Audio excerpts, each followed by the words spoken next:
बहुत बढ़िया, बहुत बढ़िया, हमारे लोग जो बहुत मेहरबानी। वो हम तक नहीं पहुँचने दिए गए, जबरदस्ती उनको रोका गया बैरियर लगा के और खौफजदा करके। मैं हुकूमत को सिर्फ ये दिखाना चाहता हूँ कि मैंने जो बात कही थी कि हमने अपने नौजवानों को कंट्रोल किया हुआ है, अगर कंट्रोल से बाहर हो गए तो हुकूमत के लिए बड़ी दिक्कतें पेश आ जाएंगी। विश्व हिंदू परिषद और बजरंग दल जैसे संगठन हुकूमत की सरपरस्ती में जो बेईमानी कर रहे हैं, हिंदुस्तान की अदलिया हुकूमत के दबाव में जो बेईमानी कर रही है, मैं देख रहा हूँ कि हुकूमत भी और अदालतें भी आज कानून के मुताबिक काम नहीं कर रही हैं, बल्कि अपनी आस्था के मुताबिक काम कर रही हैं और अपनी आस्था ज़बरदस्ती मुसलमानों पर थोपने की कोशिश की जा रही है। मैं ये कहना चाहता हूँ कि अगर ये जुल्म ज़्यादती इसी तरह जारी रहा, विश्व हिंदू परिषद और बजरंग दल जैसे आतंकवादी संगठनों को कंट्रोल नहीं किया गया, तो मुल्क के हालात ख़राब होने का अंदेशा है, जो हम किसी कीमत पर नहीं होने देना चाहते। आज अगर हमारे मुल्क में अमन है, शांति है, उसकी वजह सिर्फ ये है कि हमने आज तक उन गुंडों, उन बदमाशों, उन आतंकवादियों का जवाब नहीं दिया है। जिस दिन हमारा नौजवान जवाब देने पर मजबूर हो जाएगा, उस दिन मुल्क के हालात ख़राब हो जाएंगे। इसीलिए मैंने, जैसे आपने देखा होगा कि गीज़र में सेफ्टी वॉल्व लगा होता है, लावा अंदर अंदर बहुत पनप रहा है, बहुत बड़ा ब्लास्ट हो सकता है। मैंने ये छोटा सा काम करके लोगों के जज्बात को कंट्रोल करने की कोशिश की है और सेफ्टी वॉल्व का काम किया है। मैंने उस प्रेशर को दूसरे रास्ते से निकाला है ताकि वो जो हमारे शहर का अमन खराब ना हो। हुकूमत को हमारा इसमें साथ देना चाहिए। अगर हुकूमत दंगा और फसाद चाहती है तो हम तैयार हैं, ना पुलिस की लाठी से डरते हैं, ना गोली से डरते हैं, लेकिन हम अपने शहर के अमन से और अपने देश के अमन को बनाए रखना चाहते हैं, इसलिए हमने जवाब दे दिया है। मेरी मांग ये है कि मुफ्ती सलमान अजहरी को फौरन रिहा किया जाए और ये जो बुलडोज़र की कार्रवाई चल रही है, असल में मैं बुलडोज़र की कार्रवाई की मुखालफत इसलिए कर रहा हूँ कि ये कोर्ट का काम पुलिस ने अपने हाथ में लिया हुआ है। जब अदालतें मौजूद है, किसी ने अपराध किया है, उसको गिरफ्तार कीजिए, अदालत के सामने पेश कीजिए, अदालत उसे सजा दे या जो भी करे। लेकिन पुलिस जो बुलडोज़र चला रही है, हुकूमत जो बुलडोज़र चला रही है, इस बुलडोज़र के खिलाफ सुप्रीम कोर्ट को सख्त संज्ञान लेना चाहिए। लेकिन मैं ये देख रहा हूँ कि कहीं ना कहीं सुप्रीम कोर्ट जैसी संस्था सरकार के दबाव में काम कर रही है और ये हमारे देश के लिए बेहद घातक सिद्ध होगा। अगर देश में अमन चाहिए और भाईचारा चाहिए, जो हुकूमत की भी जिम्मेदारी है और हमारे सुप्रीम कोर्ट की भी जिम्मेदारी है, तमाम अदलिया की जिम्मेदारी है, अगर ये अमन व अमान बनाए रखना है तो बुलडोज़र की कार्रवाई बंद होनी चाहिए और पुलिस को जो ज़्यादा इख्तियारात दिए हुए हैं, उन इख्तियारात में कटौती की जानी चाहिए। जो बेईमानी की गई हैं, उन बेईमानियों को वापस किया जाना चाहिए। उत्तराखंड में जो बवाल हुआ है, हल्द्वानी में थाना खोल दिया गया, वहाँ उत्तराखंड में जो कुछ हुआ है, हल्द्वानी में जो कुछ हुआ है, जिम्मेदार उसके लिए कौन है?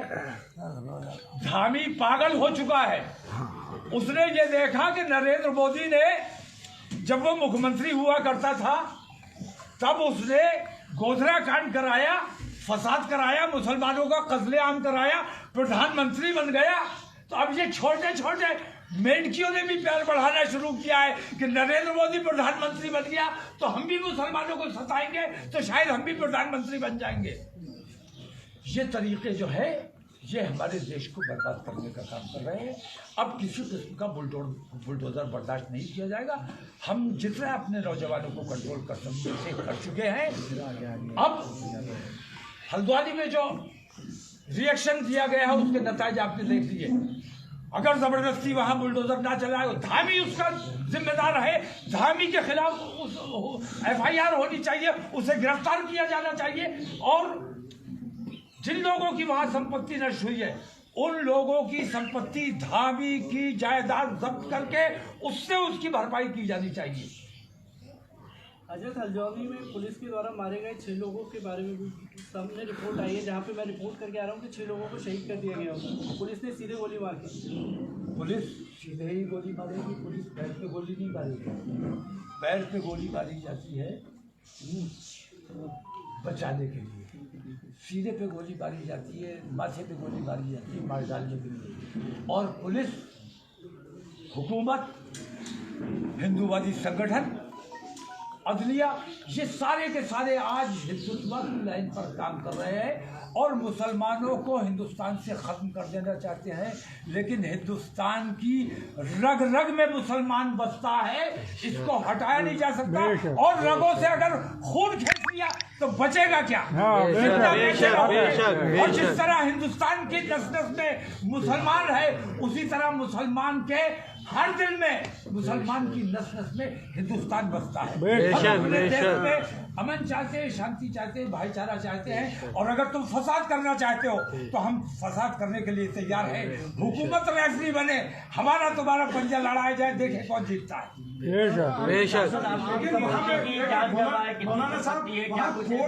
वहाँ कोर्ट का आदेश था जिसमें वो स्ट्रक्चर हटाया गया। कोर्ट का आदेश तो बाबरी मस्जिद का भी था, जिसमें मान लिया गया कि मुसलमानों की है, हिंदुओं का कोई अधिकार नहीं है, रामलला का गर्भगृह नहीं है। तहखाने में पूजा करने की इजाजत दे दी, किस कानून के तहत दे दी? कानून यह है कि 1947 के बाद जहां मंदिर है वहां मंदिर रहेगा, जहां मस्जिद है वहां मस्जिद रहेगी। वर्शिप एक्ट मौजूद है और एक्ट की मौजूदगी में अगर कोई जज अपनी समझ के मुताबिक काम करता है तो वो न्यायालय का अपमान करता है। ऐसे न्यायालय के अपमान करने वाले जज के खिलाफ कार्रवाई की जानी चाहिए। मेरे रिश्तेदारों की संपत्ति खगाल लो, मेरी संपत्ति खगाल लो, मुझ पर ईडी भेज दो, मेरे घर पे बुलडोजर भेज दो, मैं हर तकलीफ, हर परेशानी सहने के लिए तैयार हूँ। लेकिन मुल्क में जो कुछ भी बेईमानी चल रही है, इस बेईमानी को अब किसी कीमत पर बर्दाश्त करने के लिए तैयार हूँ। आपका प्रोटेस्ट किस बात को लेके, मुख्य क्या बात है? अगर एक या दो बात है। हमारी तमाम इन बेईमानियों के खिलाफ, जो कोर्ट बेईमानी कर रहा है, जो हुकूमत बेईमानी कर रही है, जो हिंदूवादी संगठन बेईमानी कर रहे हैं, लिंचिंग कर रहे हैं, हमारी बहन बेटियों के नकाब खींचे जा रहे हैं, हमारे ऊपर जुल्म ज्यादती हो रहा है, बेइज्जतियां की जा रही हैं, इन तमाम चीजों के खिलाफ अजहरी को गिरफ्तार कर लिया गया, उसकी रिहाई के लिए तो है। ये बेईमानियां बंद कर दो। आज भी मैंने देखा, मुसलमानों मस्जिदें खाली कर दो वरना तुम्हें जीने नहीं दिया जाएगा। कौन है, किसमें इतनी ताकत है जो हमसे हमारा हक छीन सके? अब हम बराबर का मुकाबला करेंगे। अब कोई इंसाफ किसी से नहीं मांगा जाएगा, किसी हुकूमत के सामने हाथ नहीं जोड़े जाएंगे। हम इस मुहिम को अपने पूरे हिंदुस्तान में जेल भरो आंदोलन शुरू किया जाएगा और हर जिले में और हर सूबे में इंशाल्लाह ये जेल भरो आंदोलन किया जाएगा। इन बेईमानियों को राइज नहीं होने दिया जाएगा। ये हमारे देश प्रेम की भावना है जो हमसे ये काम। तो आज गिरफ्तारी हुई नहीं हुई, जेल भरेंगे नहीं भरेंगे, क्या है? आज गिरफ्तारी हुई, जेल भरेंगे नहीं भरेंगे, क्या? मुझे पता नहीं कि क्या किया है। माधव, आपकी गिरफ्तारी हो गई? मेरे लोगों को मुझ तक पहुंचने नहीं दिया गया, जबरदस्ती की गई। मैंने लेकिन अपने लोगों को कंट्रोल किया है। अगर ऐसी भीड़ बिना किसी लीडरशिप के अगर निकली होती तो तहोबाला कर देते। तुमने हल्द्वानी में बुलडोजर चला के तुमने ये नहीं सोचा, अंधा हो गया था धामी, उसको नजर नहीं आ रहा था कि वो क्या कर रहा है और उसका नतीजा क्या हो सकता है। इस किस्म की बेईमानी जब होगी, जवाब जरूर दिया जाएगा और अब इस जवाब देने के लिए हमने अब तैयारी कर ली है पूरी तरह। हम हर मुकदमे के लिए, गिरफ्तारी के लिए हर तरह से तैयार हैं। बहुत बहुत शुक्रिया, बहुत शुक्रिया। मेरे लिए पूरा हिंदुस्तान हल्द्वानी है और मुसलमानों के लिए पूरा हिंदुस्तान हल्द्वानी बना दिया गया है। मैं अपने हिंदुस्तान को हल्द्वानी नहीं बनने देना चाहता, इसके लिए मैं काम कर रहा हूँ।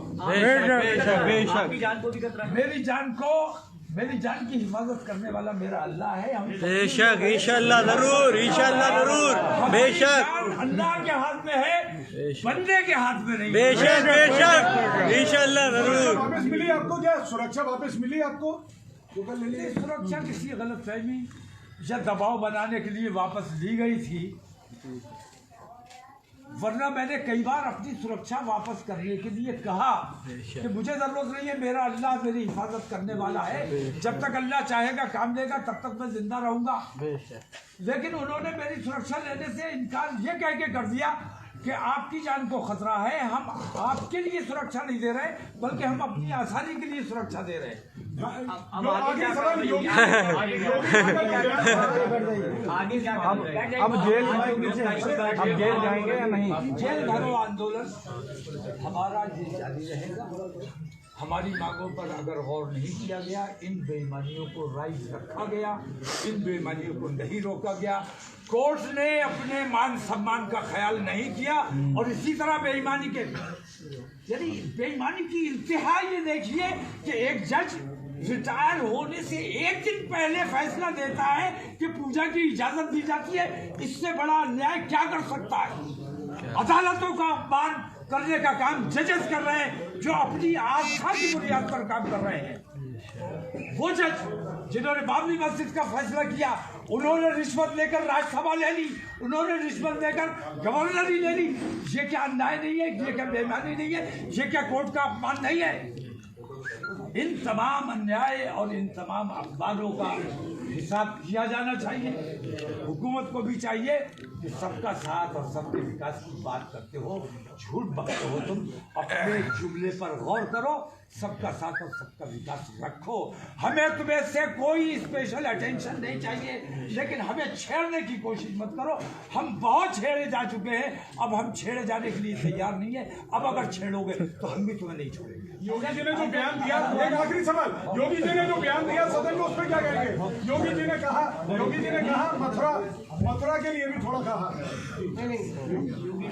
योगी जी ने मथुरा और काशी के लिए, मैं बता रहा हूँ, मैं ज्ञान व्यापी भी देने के लिए तैयार हूँ और कोई मेरी बात से इनकार नहीं करेगा, मुझे यकीन है। मैं समझौता करने के लिए तैयार हूँ। ज्ञान व्यापी लेना है ले लो, मैं दूंगा। मथुरा लेना है मैं दूंगा। लेकिन तुम्हारी मंदिर में आस्था नहीं है, तुम्हें मुसलमानों को सताना है। अगर वाकई तुम्हारी आस्था हिंदुत्व में है तो पहले चलो, मैं भी तुम्हारे साथ चलता हूँ।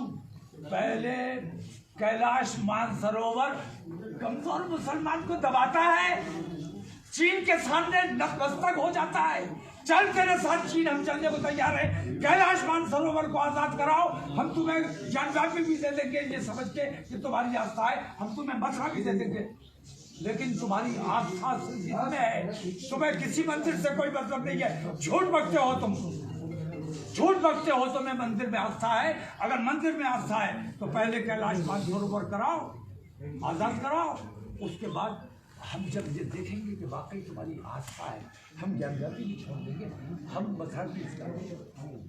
लेकिन ये बेईमानियाँ जो है, इन बेईमानियों को खत्म करो, अपने तरीकों पर गौर करो।